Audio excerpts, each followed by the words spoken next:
पश्चिम घाटात पुष्कळ लहान लहान टेकड्या आहेत. त्यातील एका टेकडीचे नाव भूताची टेकडी असे पडले आहे. धनगर गुराखी आपली जनावरे आजूबाजूच्या टेकड्यांवर नेत असत, परंतु या टेकडीवर कोणासही जाऊ देत नसत. कारण जो कोणी त्यावर जात असे तो कधी परतून येत नसे. त्या भूताटकीच्या टेकडीवर एक मोठा गायीचा कळप राहत असे. सकाळी सूर्योदय होताच त्या गायी गोठ्यातून बाहेर येऊन चरत असत व संध्याकाळ होताच गुराखाने वळवल्याप्रमाणे घराकडे परतत असत. त्यांच्या पाठीमागे कधी कोणी गुराखी दिसत नसे. त्या गायींना चारा पाणी कोण देतो, शेण गोठा कोण करतो, दूध कोण काढतो याचा कोणालाच काही पत्ता नव्हता. भूताटकीच्या टेकडीवर जेथे गोठा होता तेथे जवळच एक झोपडी होती. रोज संध्याकाळी त्या झोपडीतून धूर निघत असे. ते पाहून तेथे कोणीतरी असले पाहिजे असा दाट संशय येई, परंतु त्या ठिकाणी कधी कोणाला मनुष्याचे दर्शन झाले नाही. सत्यपाल गुराखी होता. नवीनच तो त्या गावात आला होता. लोकांच्या तोंडून त्याने त्या टेकडीची कहाणी ऐकली होती. त्याने स्वतः त्या टेकडीचे वारंवार निरीक्षण केले होते. तेथे चरणाऱ्या गायींनाही तो न्याहाळून पाहत असे.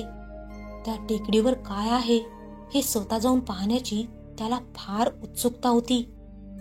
तो मुलगा साहसी असल्यामुळे टेकडीची पाहणी करण्याचा त्याचा उत्साह रोजच्या रोज वाढत गेला. त्याच्या मित्रांनी त्याला पुष्कळ वेळा समजावून सांगितले. म्हणाले, अरे कशाला प्राण धोक्यात घालतोस?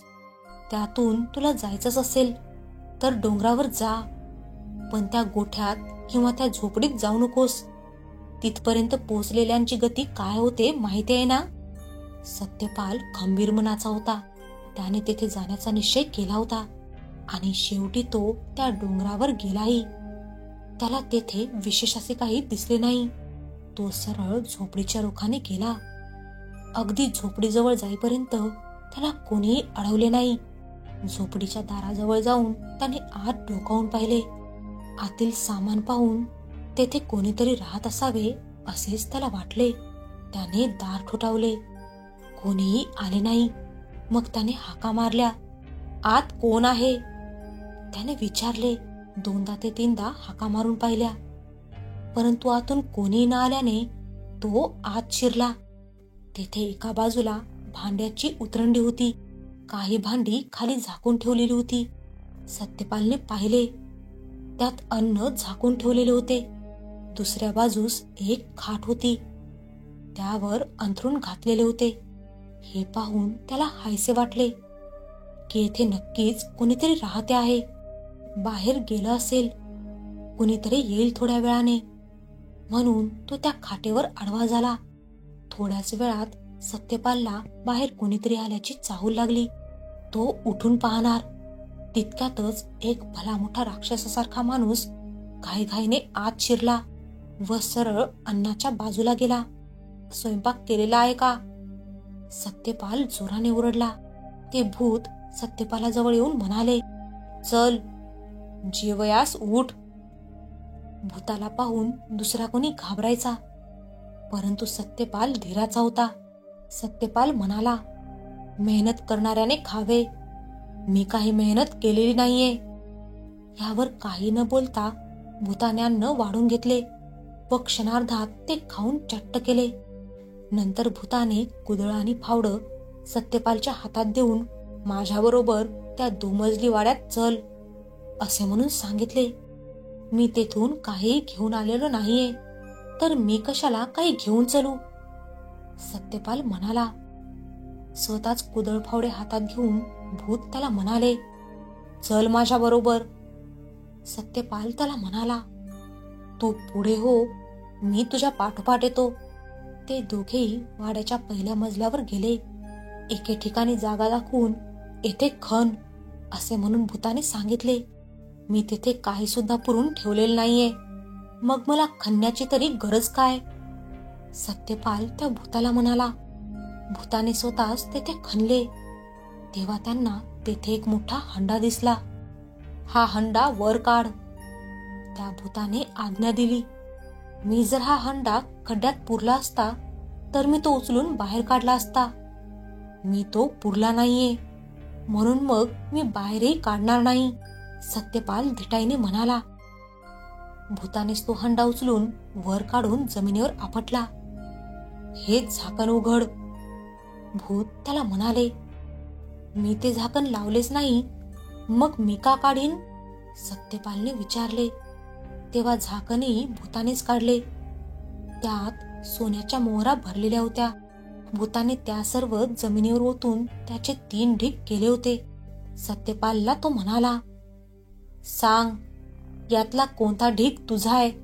बरोबर सांगितलेस तर तुझा फायदा होईल आणि मी पण शापमुक्त होईल. जर बरोबर सांगितले नाहीस तर तुला मी भस्म करून टाकेल. जर मी शापमुक्त झालो तर यातील एक हिस्सा तुझा आणि दुसरा गरीब लोकांचा, तिसरा मी मारलेल्या गुराख्यांच्या मुलाबाळांचा. असे हे 3 वाटे आहेत. तिन्ही ढिगांच्या भोवती हात पसरून सत्यपाल म्हणाला, ह्यातील एक वाटा माझा आहे.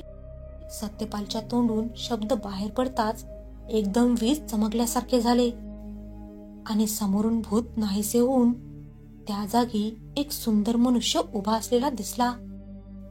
तो पुरुष म्हणाला, तुझ्यामुळे मी आज शापमुक्त झालो आहे. मी आता जातो. हा डोंगर, या गायी, हे धन, हे सर्व आता तुझे आहे, असे म्हणत तो पुरुष निघून गेला. सत्यपाल घरी गेला. त्याला भूताच्या डोंगरावरून जिवंत घरी परत आलेला पाहून सर्वांनाच आश्चर्य वाटले. मग त्याने डोंगरावर घडलेली सर्व हकीकत बाकीच्या गुराख्यांना वर्णन करून सांगितली. नंतर सत्यपालने भूताने सांगितल्याप्रमाणे धनाची व्यवस्था केली व आपण सुखाने त्या डोंगरावर राहू लागला. तेव्हापासूनच लोक त्या टेकडीला भूताची टेकडी न म्हणता सत्याची टेकडी म्हणू लागले.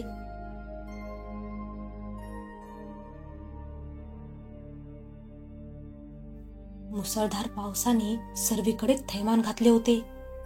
रोडच्या कडेला असणारे नाले तुडुंब भरून वाहत होते. त्या अंधारात बुडालेल्या रस्त्यावर बऱ्याच प्रमाणात पाणी साचले होते. पावसाने आज जरा जास्तच बरसण्याचा निर्णय घेतला होता. पडणारा पाण्याचा एक एक थेंब त्या पावसाचे उग्र रूप दर्शवत होता.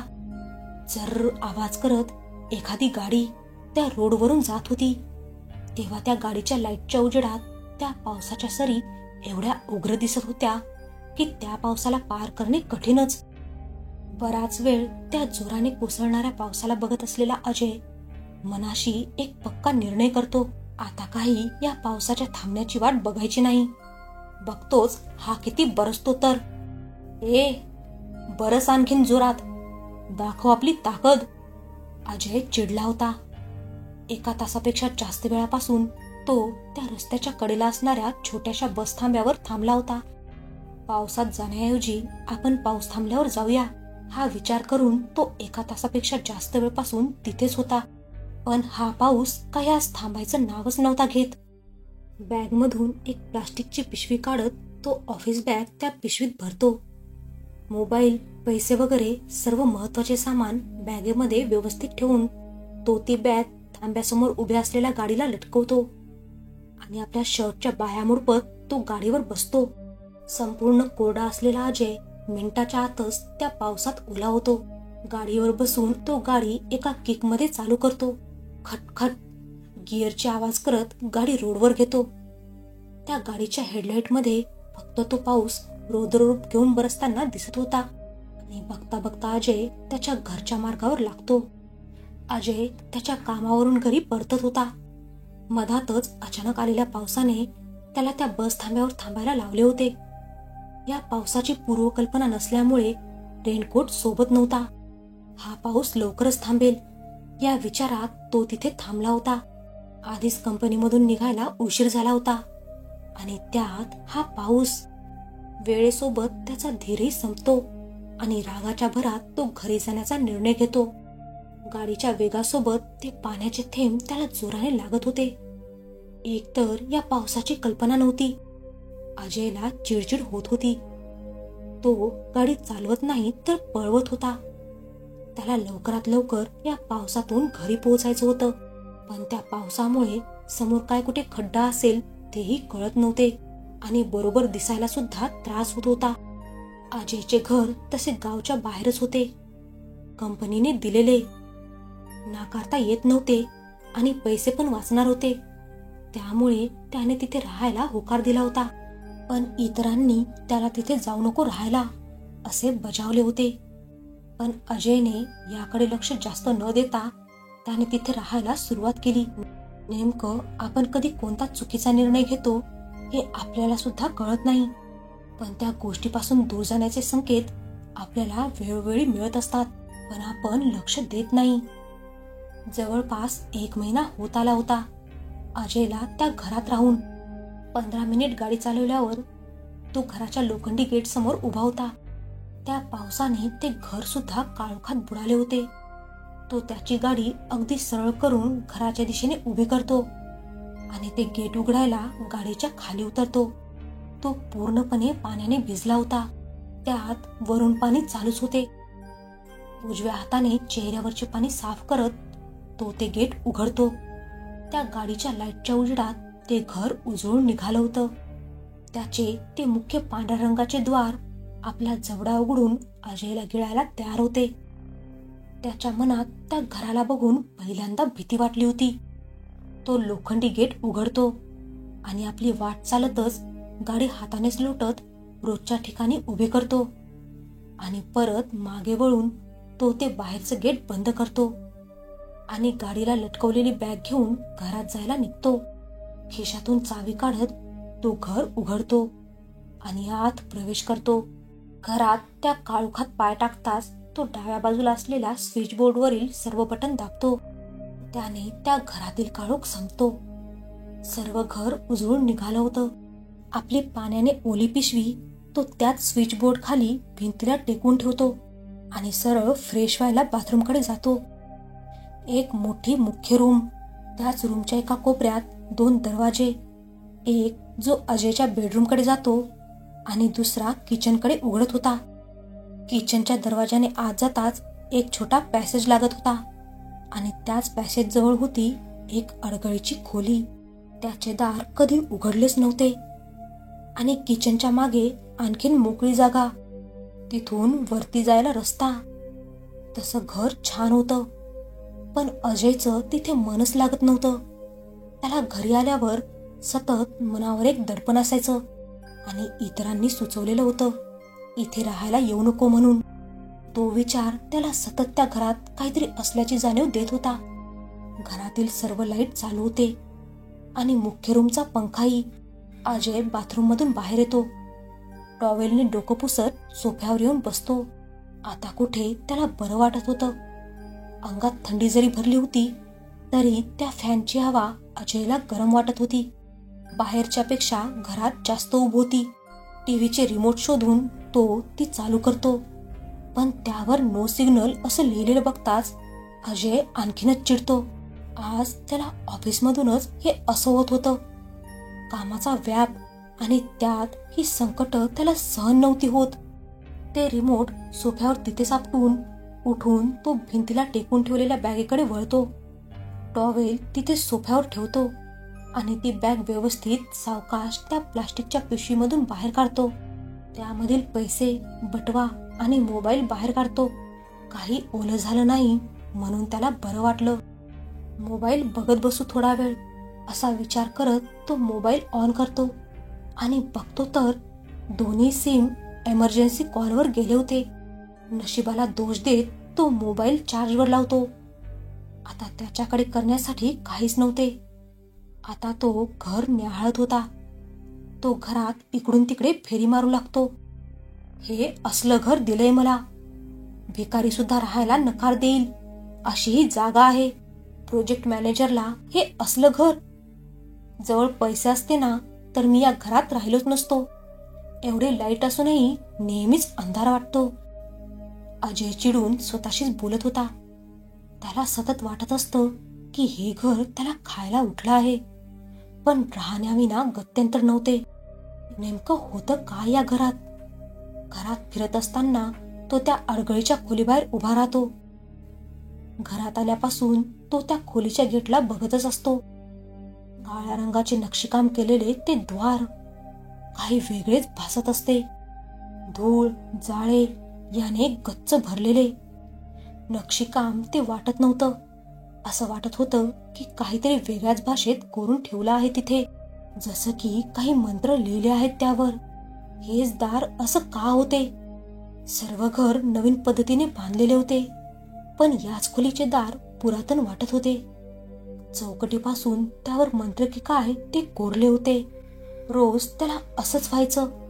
त्या रूम समोर आला की त्याला भारावल्यासारखं वाटत होतं, जसं की मती गुंग झाली आपली. पाऊस सुरू होता. त्यात मोबाईल बंद म्हणजे जीवच बंद झाला. काय करावं त्याला कळत नव्हतं. त्यात कामाने आधीच चिडचिड झालेला तो त्या रूमच्या दाराजवळ उभा असतो. नेमकं त्याला काय होत आहे माहिती नाही. फक्त कडी लावलेलं ते दार तो मागचा पुढचा विचार न करता उघडतो. का? आपण हे दार का उघडले त्याला कळत नव्हतं. आणि एवढं भरभक्कम द्वार फक्त कडी लावूनच ठेवलं होतं. दार उघडायला अजयचे हात स्वतःच सामोरे गेले आणि त्याने द्वार उघडले होते. कडी उघडून जेव्हा दार अजयने आत ढकलले तेव्हा त्या दाराच्या एका पटावर असलेला त्रिशूळ खाली पडतो. छोटाच होता तो, तळहाता एवढा, पण त्याकडे अजयचे लक्ष नव्हते. दार उघडताच त्याला अंग गोठवणाऱ्या वाऱ्याचा स्पर्श त्याचं अंग शहारून टाकतो आणि त्यासोबतच मनात दडलेली भीती कुठून तरी बाहेर पडते. आपण चुकी केली की काय असं त्याला वाटू लागतं. पण अजूनही काही अनामिक व्हायची चाहूल लागली नव्हती. पण त्या रूमच्या आत काही दिसतच नव्हतं. दिसत होता तो फक्त काळोख, सर्वत्र पसरलेला. त्या रूमच्या बाहेर डोकावून पाहणारा. नेमकं त्याला भिंती सुद्धा दिसत नव्हत्या. अजय त्या रूमला भारावून गेला असतो. तो ती खोली खूप बारकाईने बघत होता. ये आत ये ना आत, असा अस्पष्ट असा खालच्या पट्ट्यातला किन्नरी थंड असा आवाज अजयच्या कानात पडतो.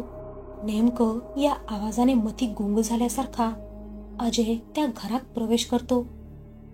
1, 2, 3 आणि चौथ्या पावलावर तो जागेच थांबतो. जमिनीवर धुळीचा थर साचला होता. पायाचे तळवे धुळीने भरले होते. 4 पावलं आत जाताच एक उग्र सडलेला दर्प त्याच्या नाकात शिरतो. तो दुर्गंध एवढा सडलेला असतो की अजय तिथेच उलटी करतो. खोकत खोकत तो जवळील रुमालाने स्वतःचे तोंड पुसतो आणि रूमच्या बाहेर पडायला मागे वळतो. त्या रूममध्ये मन भारावून टाकणारे काहीतरी होते. मागे वळताच त्याची पाचावर धारण बसते. ज्या द्वाराने, ज्या गेटने तो आत आला होता, आता ते तिथे नव्हते. होता केवळ अंधार आणि सर्वत्र पसरलेला तो दुर्गंध. अजय भांबावलेला होता. तो सैरावैरा पळत होता, पण त्याला काही दिसत नव्हतं. कुठे जात आहे माहिती नव्हतं. काय चालू आहे हे सुद्धा कळत नव्हतं. अजयचा चेहरा घामाने डबडबला होता. काळीज गाडीच्या वेगाने धडधडत होते, जसं की कोणत्याही क्षणाला ते बाहेर येईल. भांबावलेला तो इकडे तिकडे बघत फिरत होता आणि त्याच गडबडीत त्याचा पाय कशावर तरी पडतो आणि काचेची बाटली फुटल्यासारखा आवाज त्या ठिकाणी घुमतो. अजयचा पाय एका काचेच्या बाटलीवर पडला होता. बाटली फुटली होती, पण ती फुटल्यावर एक थंड वारा त्याच्या पायाला स्पर्श करून गेला, जसं की बर्फ जवळ आहे. आणि सोबतच अजयची किंकाळी. त्याच्या पायात काच घुसले होते. त्या जागेवरून तो एका पायावर उड्या मारत बाजूला येतो आणि त्याला त्या अंधारात काही दिसत नव्हतं, पण अंदाजाने तो पायात घुसलेले 2-3 काच बाहेर काढतो. हाताने चाच पडत तो आपला पायाचा तळवा बघतो. रक्त चांगलंच वाहत होतं. त्याचं भान संपूर्ण भरकटलं होतं. फक्त अश्रू बाहेर येण्याची वेळ होती. डोळे पाण्याने डबडबले होते. त्या अंधारात अथांग पोकळीत तो एकटाच उभा होता. मनात फक्त सतत एकच विचार घुमत होता. आई, मला काही झालं तर तिचं काय होईल? मला बाहेर पडायला हवं. मुक्ती. त्या अंधारात असलेल्या शांततेला चिरत हा आवाज सर्वत्र घुमतो आणि अजयच्या कानावर पडतो. दूरवरून कुठून हा आवाज येत होता. किन्नरी आवाज आणि त्याचे ते विकृत हास्य अजयच्या काळजाचा वेध घेतात. अजयने आता पूर्ण लक्ष त्या आवाजाकडे केंद्रित केलं. भीती आता तिथल्या प्रत्येक कोपऱ्यात होती आणि अजय ते अनुभवत होता. काही वेळापूर्वी ज्या सडलेल्या वासाने त्याला उलटी झाली होती त्याची थोडीफार का होईना आता सवय त्याला झाली होती. अजय विचार करत होता, नेमकं काय चालू आहे? हा आवाज, मुक्ती कुणाची? नेमकं बाहेर कसं निघू? विचारांचं काहूर त्याच्या डोक्यात माजलं होतं. तेवढ्यातच प्रथमच त्याच्या नजरेस पडतात 2 लाल ठिपके आणि त्यासोबतच कुणाचा तरी श्वास घेण्याचा आवाज. अजय लक्षपूर्वक हे बघत होता. तो एक आवंढा गिळतो आणि परत त्या 2 लाल ठिपक्यांकडे बघतच होता. कोणीतरी आहे इथे, पण मनुष्य? छे छे, कसं काय? मीच तर आता हे दार उघडलंय आणि ही जागा आहे तरी काय? तो विचारांच्या तंद्रीत गुंग होता. त्याचं पायाकडे लक्षच नव्हतं. त्यामधून बरंच रक्त ओघळलं होतं. कदाचित ते जे काही होतं त्याला आमंत्रण द्यायला ते पुरेसं होतं.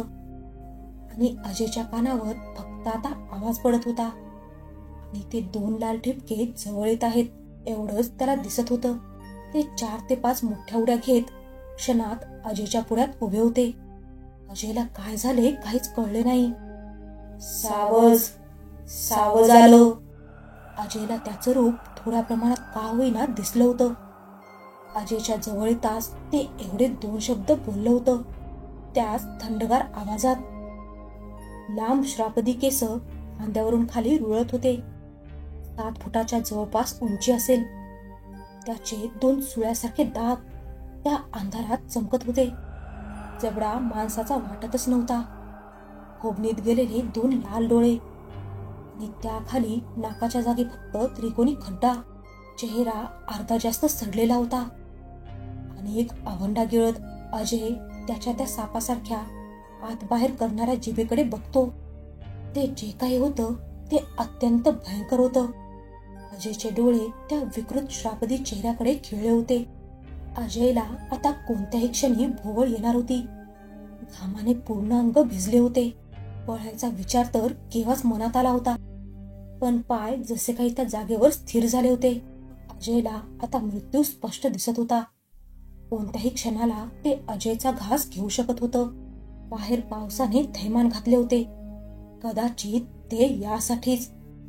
त्या अंधारात हा अंधाराचा खेळ अजय हरत चालला होता. मदतीची अपेक्षा करणेही चुकीचेच होते. नेमकं थोड्या वेळाआधी आरामात सोफ्यावर बसलेला अजय त्या श्रापदाच्या पुढ्यात उभा होता. त्याचे ते गरम आणि थंड श्वास अजयच्या चेहऱ्यावर पडत होते. अजय मती गुंग झाल्यासारखा आपल्या मृत्यूची वाट बघत होता. त्याने आपली वळवळणारी जीभ अजयच्या चेहऱ्यावरून फिरवली. त्याची ती लाळ पूर्ण अजयच्या चेहऱ्यावर पसरते. चिकट सडलेला द्रव्य कुणी ब्रशने चेहऱ्यावर लावावा. बर्फासारखं थंड ते त्याच्या चेहऱ्यावरून खाली टपकत होतं. तो ती तोंडात गेलेली लाळ बाहेर काढतो. अगदी किळसवानं ते दृश्य, अगदी न बघवण्यासारखं होतं. अजय पुढचा काही विचार करायच्या आतच तो आपला विशाल जबडा उघडून अजयचे पूर्ण मुंडके त्यात सामावून घेतो आणि विना मुंडक्याचे ते धड खाली धाडकन आवाज करत कोसळते. त्या काळोखात आवाज घुमतो तो फक्त हड्डी चावण्याचा. ते जे काही होतं ते त्याच्या सावजाचा आनंद घेत होतं. नेमका काळ कसा आणि कुठे बदलतो कळतच नाही. नेमकी सर्व शहानिशा करूनच घर निवडायला हवं. कोणी जर कुठे जायला मना केला असेल तर बरोबरच विचार करून त्या ठिकाणी जायचा निर्णय घ्या. या जगात अशा अनेक गोष्टी आहेत ज्या आणखीन आपल्याला समजण्याच्या पलीकडच्या आहेत. त्यापासून आपण दूरच आणि अज्ञानी बरे. अजयच्या घरात जे काही होतं ते आता त्या खोलीमधून मुक्त झालं होतं.